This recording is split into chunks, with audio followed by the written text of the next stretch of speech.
We are raising the roof, raising it with a Z. We are ripping the old roof off of the sanctuary as we speak, and there are 2 layers of shingles on there that date back to the early 1960s, and the amount of debris coming down is extraordinary.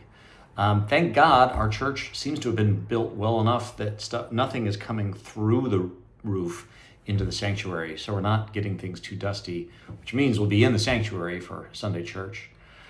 But it is quite an undertaking. I'm praying for the safety of our workers out there because it looks dangerous. The roof is enormous.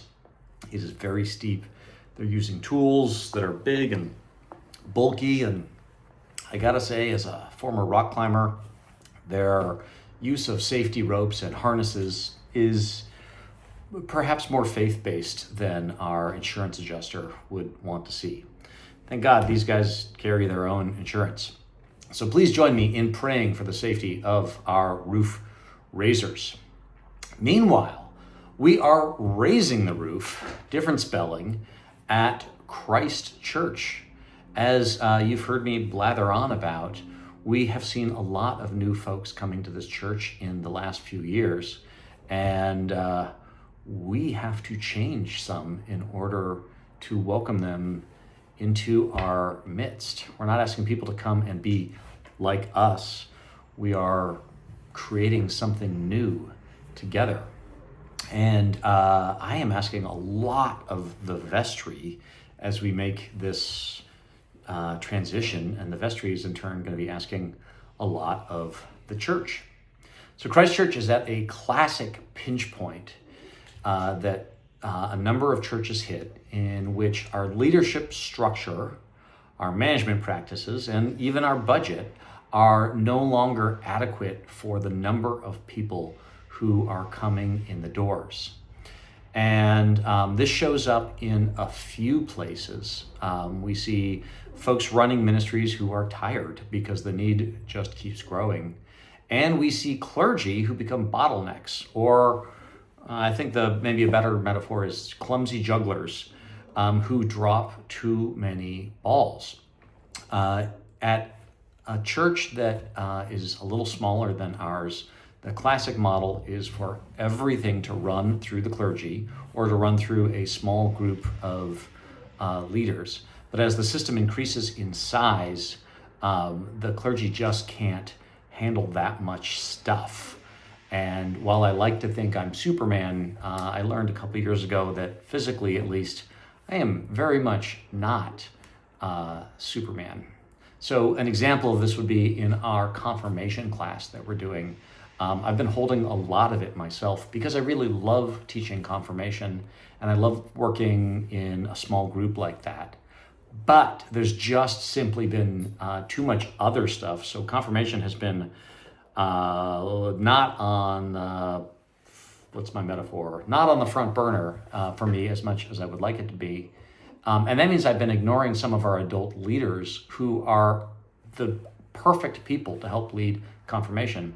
But if I don't take the time to work with them to take more leadership of the confirmation class, then it gets sort of jammed up. Now, stepping back is hard because clergy are trained to be one-on-one service delivery people, and most churches look to their clergy for direct service or direct ministry. So they text and call the clergy at all hours, and all kinds of questions come through the clergy. And it turns out I am not very good at answering the majority of those questions. I'm well trained in Bible stuff, but not so much in managing the infrastructure of a property, for example.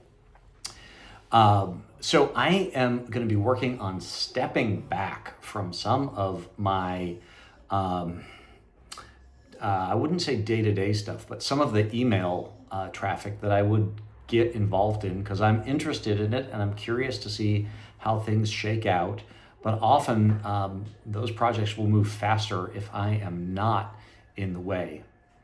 This means I am going to be trying to spend more of my time with the vestry and more of my time with our ministry leaders. The hard part, or one of the hard parts, is that this means I'm asking more of the vestry, or we as a system are asking more of the vestry.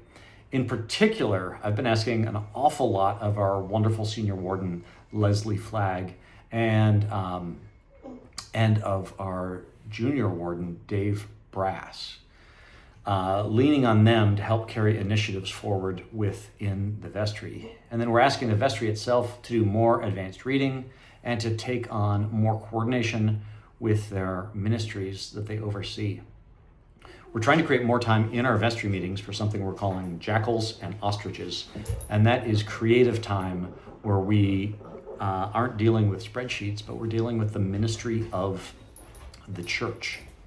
And one of the things we're looking at as we do that is helping the ministries create a more consistent pattern of leadership rolling over on a 3-year basis, of more regular meetings, and of a clearer budget process for all those ministries. And we're trying to approach this from a spiritual perspective. So the vestry is no longer going to meet up in room 210 around rectangular tables. We're going to start meeting in the sanctuary itself. We have this incredible, beautiful space that is vibrating with spirituality, and we want to absorb some of that in our gatherings. So some stuff maybe for the congregation to think about as we do all of this. For one, read along. The vestry is reading a book called Razing the Roof, the Pastoral to Program Size Transition by a woman named Alice Mann.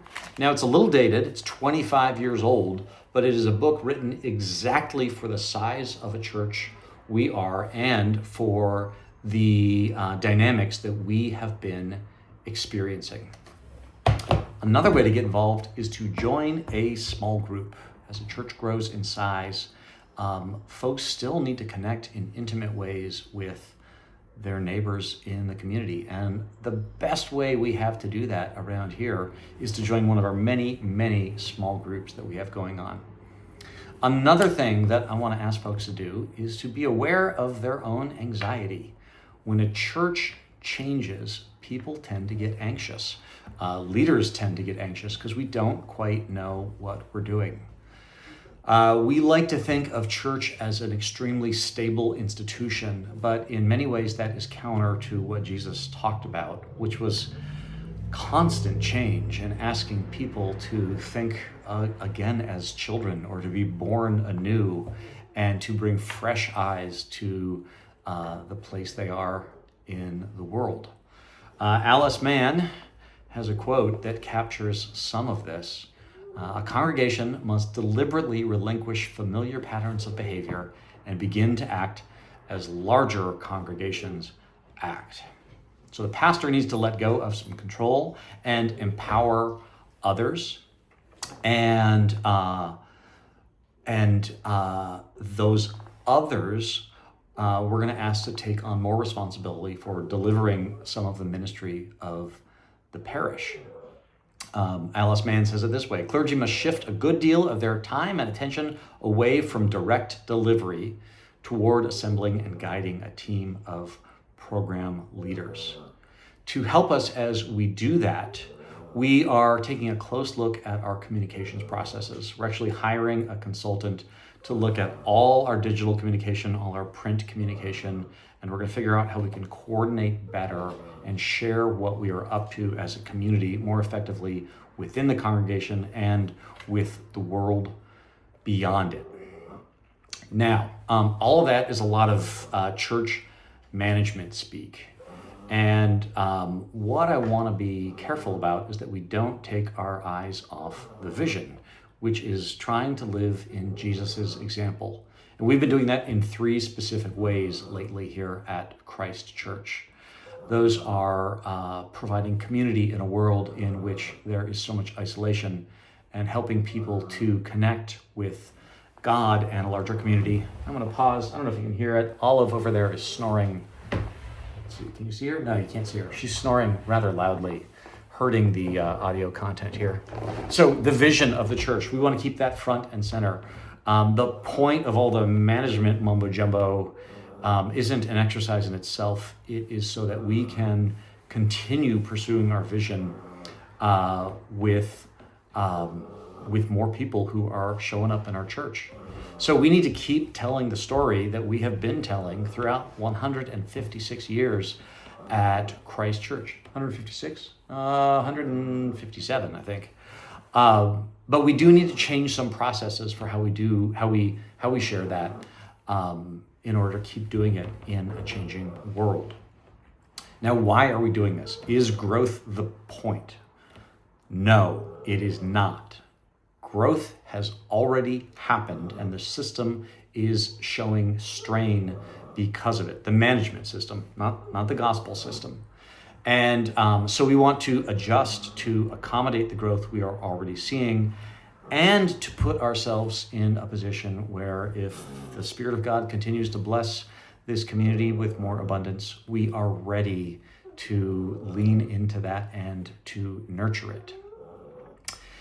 We probably can't stay the size we are. We are at this classic pinch point between a church that is more pastor focused and a church that is more team focused.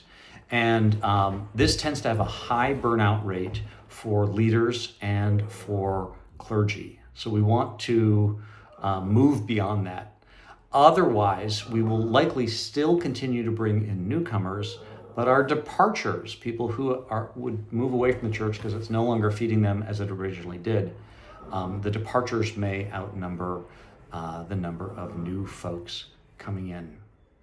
The other reason we want to do this is because the Holy Spirit may be calling us to be born anew, to be more abundant, to provide more fruit in the garden of Alameda and the East Bay and the Diocese of California and all of California and the world.